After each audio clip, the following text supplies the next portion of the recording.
안녕하세요. 법학박사 김철중입니다. 오늘은 소장, 답변서, 준비 서면, 소송 정반에 관한 건 그 이전 단계에서의 내용 증명, 그리고 요 민사 말고 형사, 고소장, 검찰항고 재정 신청, 그리고 항소장, 상고장, 여러가지 항소유서, 상고유서 이런 거에 대해서 가르쳐 드리겠습니다. 우리가 이제 예를 들어서 뭐 누수가 발생해 가지고 위층에서 자꾸 아파트에 사는데 누수 때문에 밑에 사는데 피해가 발생했어요. 예를 들어 그러면 이 누수 내가 자가일 수도 있고 상대방이 임차인일 수가 있잖아요. 세대를 살 수 있고 또 거기에 주인이 살 수도 있고, 그리고 이 공유 부분이나 전유 부분에 따라서 법리나 판례가 다 달라요. 내가 이런 걸 바로 이제 소송으로 가면 입증 책임이 소송에는 내가 주장하는 사람이 입증을 해야 되거든요.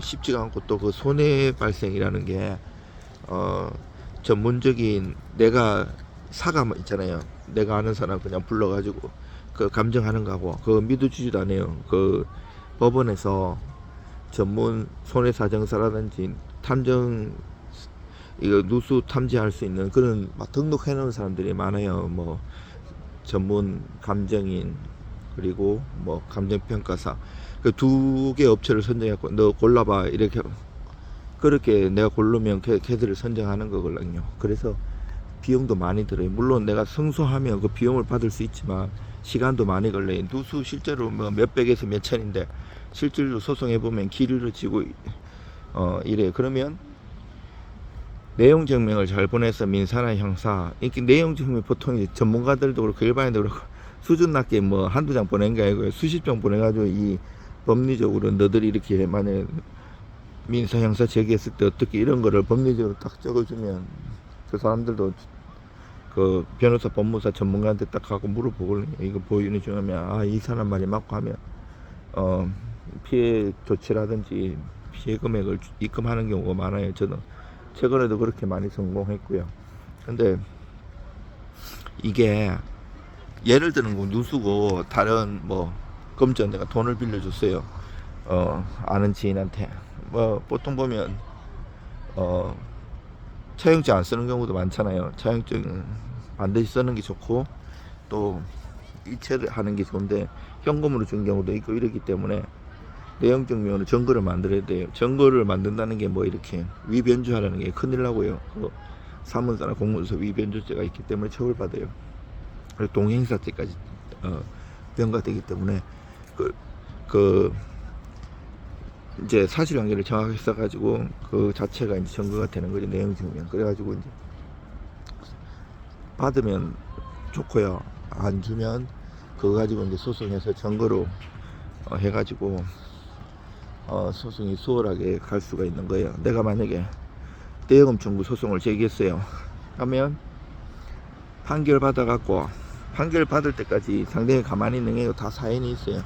항변 사유도 있고 뭐 여러 가지가 있어요. 뭐 내가 빌려주 너 왜 안 갚냐 하면 아니 네가 그냥 정의했는 거라고 할 수도 있고 갚았다고 할 수도 있고 여러 가지 사정이 있잖아요. 그래서 상대방은 답변서라는 걸 내요. 답변서도 이제 받고 30일에 안 내면 무별로 원고 성소 판결도 있는데 이것도 소액이냐 금액 큰 거에 따라 다르고요. 그러면 무별로 원고 성소 판결 때린다고 만약에 받았을 때 그렇다고 원고가 안심하면 안 돼요. 얘가 판결 선고 기일이 딱 정해졌을 때 하루 전날 내는 경우도 있어요. 그러면 변론이 재개돼요. 별의별 일 다 있어요. 그래가지고 이제 내가 소장을 내면 상대방은 답변서를 내잖아요. 그러면 사실관계든 소장도 그렇고 답변서도 그렇고 또 재반박 준비 서면도 그렇고 사실관계 그리고 법리에 대해서 요건 사실을 조목조목 반박을 해야 돼요. 만약에 민법 750 불법행위 손해배상 청구 소송이 들어왔다 아니면 민법 741조 부당이득 반환 소송이 들어왔다 에 따라서 요건 사실이 주장하는 측면에서는 소장에서는 거기에 맞게 해야 되고 방어하는 측면에서는 사실관계 반박하면서 그 요건 사실 그 법리를 조목조목 반박을 해야 돼요.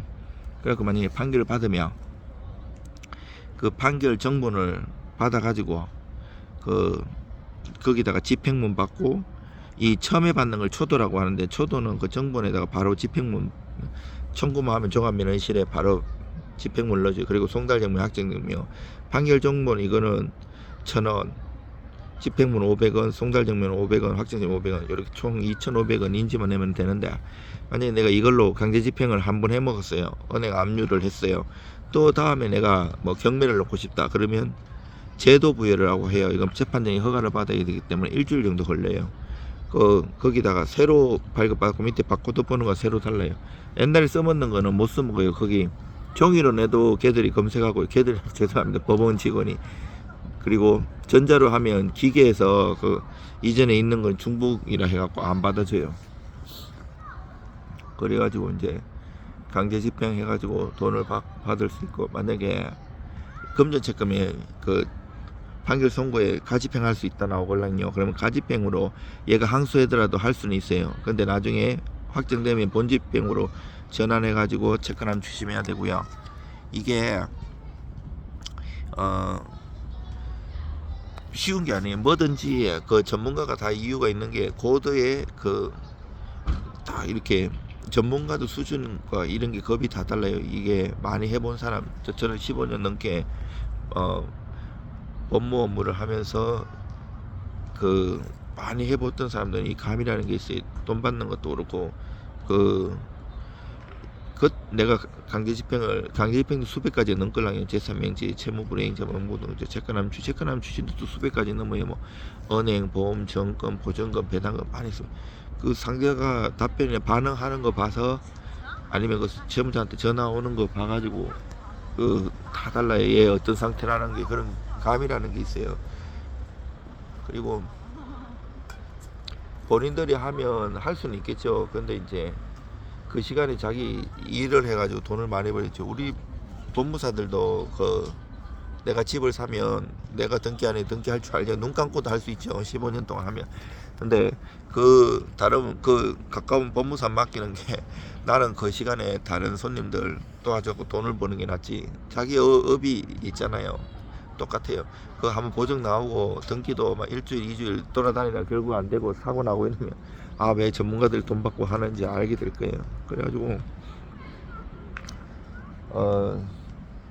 이제 돈 못 받았을 때 이제 사기죄로 고소하는 경우도 있어요. 이게 이제 민사로 해야 될지 형사로 해야 될지 같이 해야 될지, 이것도 다 그거에 따라 달라요. 만약 사기도 엄청나게 많아요. 그 사기 유형도 뭐 대여금 사기, 투자 사기부터 해서 이게 많잖아요. 그러면 이 대여금 사기라고 하면, 만약에 돈 빌릴 때 변제 대여 당시에 변제 능력과 변제 의사가 있어야 되는데, 그걸로 없은 거를 깨주면 되거든요. 그러면 고소장을 그렇게 쓰면 상대방은 열람해가지고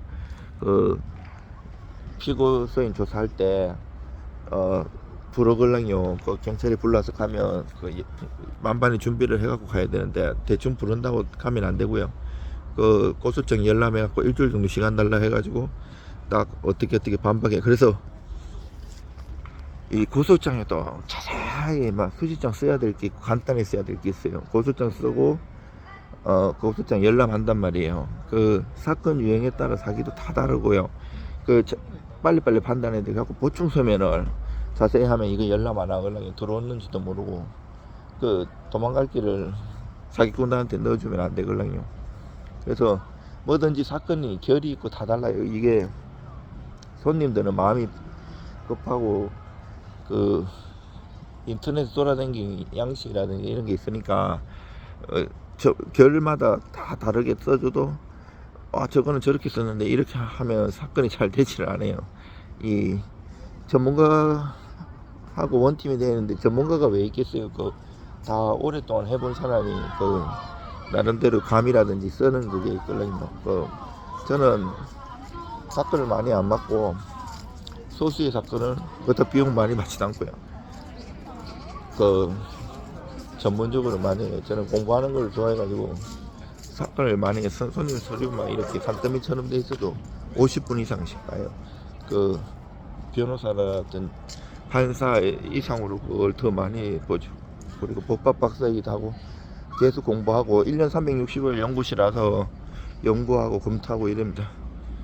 지금 여기 서울교대 바로 옆에 이제 제 사무실이라 가지고 연구실도 있고 서울법학과 부동산 연구소 그리고 법무사 사무실 있어가지고 교대에 지금 오면서 잠깐 짬 내가지고 이렇게 영상 찍습니다. 저 이제 바쁘기도 하고 이래가지고 앉아가지고 뭐 영상 찍고 이럴 시간은 없어요. 그래서 이해해 주세요. 뭐 이렇게 보면서 그렇게 하진 않아요. 보기면서 할 정도면 맡기면 안 되지. 사건 머릿속에 이미 다 있어야지. 일을 많이 해봐가지고 자기가 그냥 체화돼가지고 이렇게 줄줄 나와야 돼요. 그런 사람한테 맡겨야지. 일을 많이 해본 사람 못 당해요. 저는 민사고 형사고 등기고 경매고 강제 집행고 많이 해봤거든요. 대기업 거쳐대처에서도 오랫동안 많이 하고 이제 지금은 일 많은 것보다는 소수의 일을 하고 공부를 많이 합니다. 그래가지고 이거 항소도 우리나라는 3심제가 민사고 형사고 행정소송이고 3심제가 보장되어 있잖아요. 헌법에서. 이게 항소 기간이 이런 게 달라요. 민사는 그 피고가 재판에 안 가도 원고든 피고는 선고기일 안 가도 판결문을 보내줘요. 그 판결문 정본이 송달되고 2주 내에 항소나 상고를 할 수 있어요. 근데 형사는 내가 판사님 앞에서 딱 선고를 듣잖아요. 그래서 판결문도 안 보내줘요. 내가 나와가지고 종합민원실에 가고 판결문 보내달라고 송달 신청해야 돼요. 인지 내고 그리고 뭐 열람 제한 신청해도 되고요. 그런데 듣기 때문에 선고일부터 일주예요. 기간도 짧고 판결문 송달이 아니고 내가 바로 선고부터. 그래 조심해야 돼요. 예를 들어서 오늘이 금요일이다. 그러면 다음 주 금요일까지는 해야 돼요. 그리고 오후 6시까지 있을 때, 직원 있을 때 하면 좋아요. 그 뒤에 하면 이제 당직실이라고 있어요. 당직실에 내도 되기는데요. 근데 이제 그 형사 같은 건 특히 주의해야 될 게 이제 내가 너무 빨리 내면 검사 측도 항소나 상고를 할 수 있잖아요. 그래서 보통 3일째 보통 하시더라고요. 좀 마지막 날 내는 게 좋아요.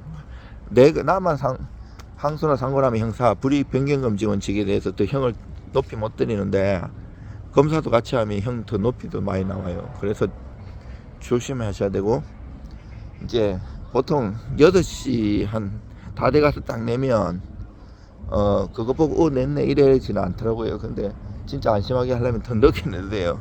근데 더 늦게 내면 정말 그 법원 그 스탬프 찍어주는 거 잘 사진 찍어 잘 간직해야 돼. 안 그러면 이게 금요일날 하면 이게 토요일 일요일날 쉬기 때문에 월요일날 전달되길래요. 물론 그 금요일날 내는 걸로 되어 있지만 그래도 불안하잖아요. 그러니까 조심해야 돼요. 근데 6시까지 딱 내면 그걸 빨리 기록을 하걸랑요.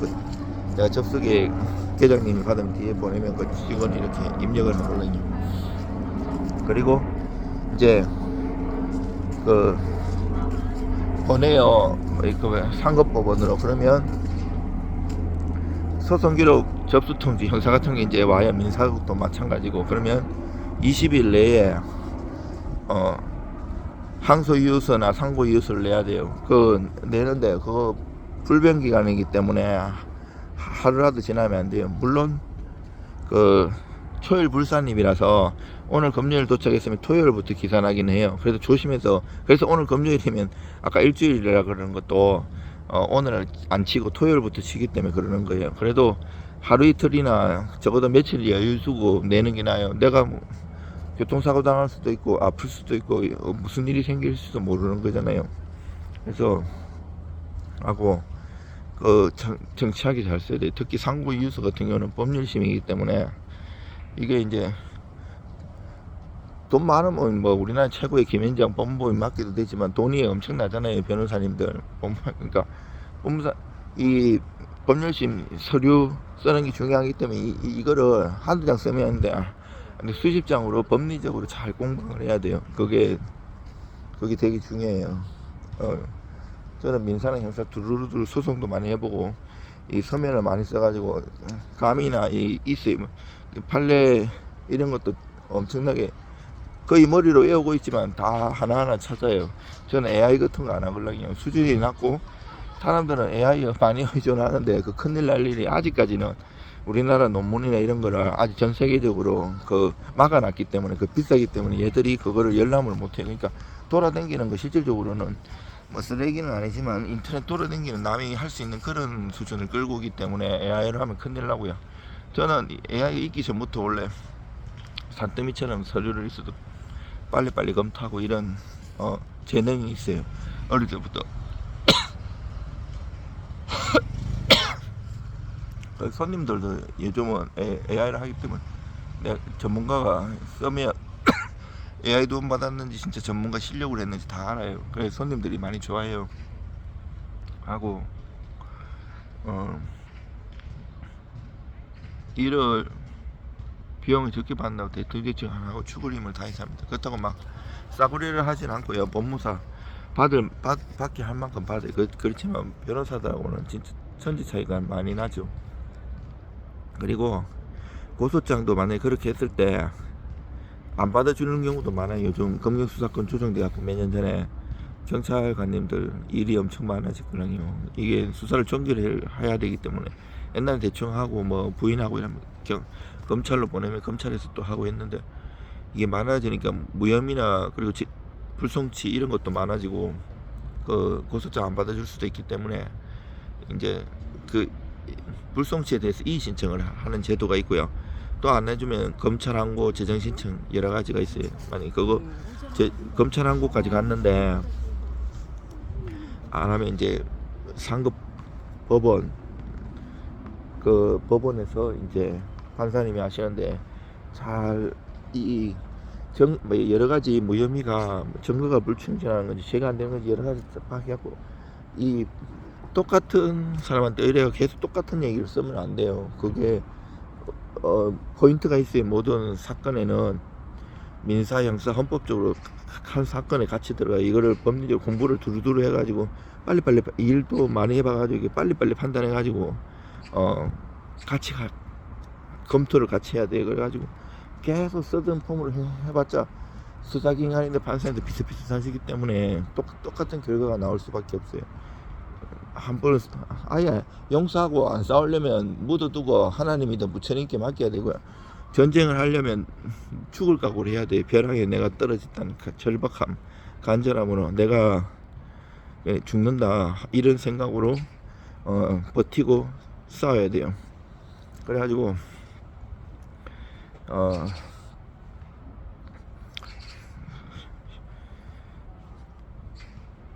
그리고 이제 여러 가지 반대쪽에서도 사실 이제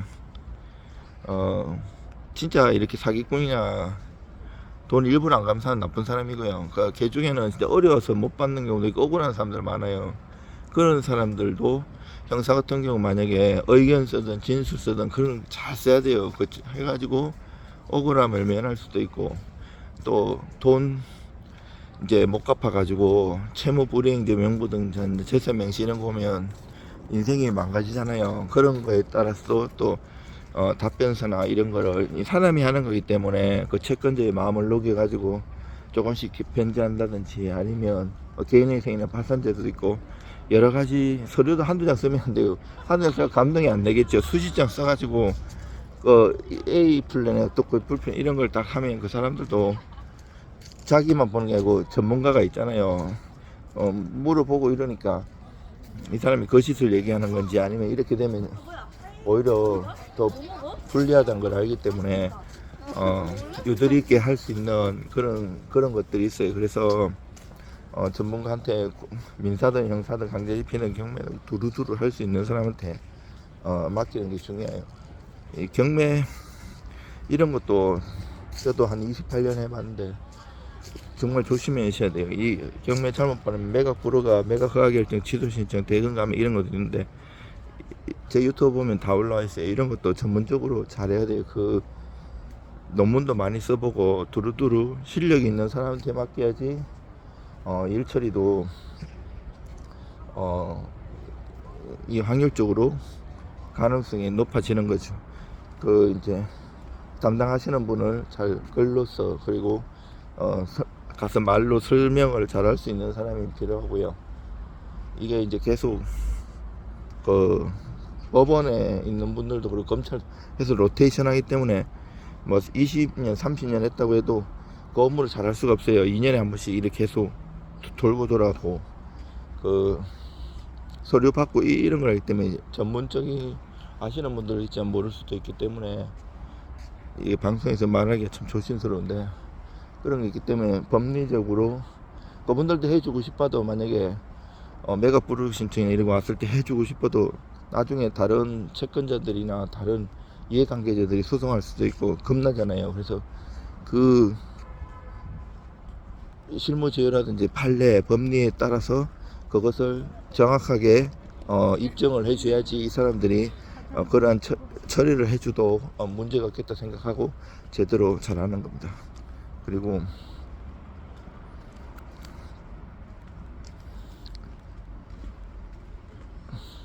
나이 정정, 개명 이런 가족관계 등록 사건도 이거를 대충 해갖고 하면 안 돼요. 이분들도 만약 기각 나면 신분보호상 중요한 변동을 일으키기 때문에 증거가 불충분해야 하기 때문에 그에 대한 판례나 그 증거 이 여러 가지가 있잖아요. 그런 거를 제대로 법리에 맞게끔 딱딱딱 수술해야 되고 증거도 거기에 맞게끔 딱딱딱 하는 게 있어요. 우리가 소송을 해도 단순히 그냥 뭐 이렇게 증거를 막 이렇게 평면적으로 하는 게 아니고요. 내가 공격할 때 몇 개 그리고 상대방이 이렇게 봤을 때 거기에 맞는 포인트에 맞게 딱딱 해야 돼요.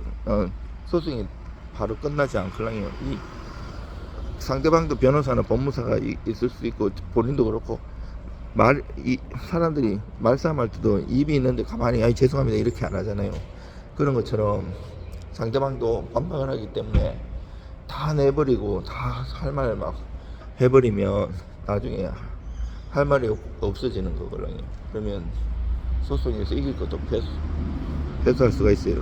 법리적으로 사실관계 반박, 법리 반박 이런 거를 정말 잘 하셔야 돼요. 그리고 강제집행도 단순히 그냥 하는 게 아니고 이 사람이 그동안 소송을 했던 내용 그 공경에서 정보는 있을 거 아니에요. 공경에서 정보에도 집행부 받고 아까 판결문에 송달정명 학생증 받는다 그랬잖아요. 직업명이 아니라 이행공고 말고 판결 정보 받았을 때. 근데 공경 사무실 내가 손잡고 갖고 받은 거 있잖아요. 거기에는 집행부 받아가지고 하면 돼요. 등본에 그 정본해야 돼요. 그래가지고 그거를 했을 때나 이 강제 집행했을 때 그 감들이 많아요. 이 그런 거에 따라서 괜히 돈 조치를 많이 해가지고 돈 많이 날리는 게 아니고 그때 맞게끔 잘 처리를 해야 돼요. 그리고 뭐 부동산 있다고 함부로 경매 신청 안 하면 돈만 엄청 많이 깨져요. 이렇게 막 감정평가 같은 거 감정평가하는 비용이라든지 송달료 인지로 법원 범합이라면 1000만원 넘게 깨질 수 있거든요. 그런데 이게 유찰 돼가지고 내가 못 받으면 무행위형 민사집행법 102조 무행위형 취하될 수가 있어요. 그 법무사가 경매 넣으면 전자로 이거 어차피 유찰 여러 번 되면 네가 받아도 소용이 없는데 네가 받을래 이렇게 보걸랑요. 안 받는다 그러면 기각시키고 아니면 취하를 시키게끔 유도를 하걸랑요. 그래서 또 거기 이미 선순위자 건전항권이라는 여러 가지 나보다 우선순위 물건은 순위에 따르고 채권자 평등 원칙이걸랑요. 안번 비례하는데 그 경매 배당에도 여러 가지 제도가 있어요. 근데 만약에 경매 집어넣어도 실익도 없는 경우도 있어요. 눈 하나 깜짝 안 할 수도 있어요.